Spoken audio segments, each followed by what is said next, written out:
এবারটি এক বাটি সুজি নিয়েছি। সুজিটা তেলে বা সাদা তেলে বা ঘিয়ে ভেজে নিতে পারেন। আমি তেলে ভাজছি।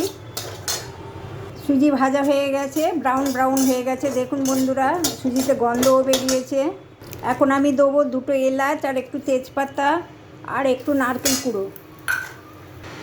এখানে কাজু বাদাম ভাজা আছে শুকনো খোলায়, দিয়ে দিলাম।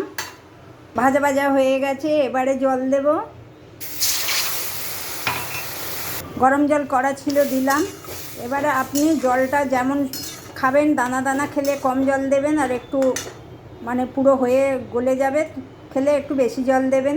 দেখুন বন্ধুরা, আমি একটু নুন দিয়েছি, আর এখানে বাতাসা গুঁড়ো করা আছে, দিয়ে দিলাম। আপনি চিনি গুঁড়ো করে দিতে পারেন। দেখুন বন্ধুরা, আমার সুজি হালুয়া হয়ে গেছে। কেমন দেখতে হয়েছে দেখুন, শুকনো শুকনো। আমার সুজি হালুয়া কেমন হয়েছে দেখে বলবেন বন্ধুরা। ভালো লাগলে একটা লাইক কমেন্ট শেয়ার করে দেবেন।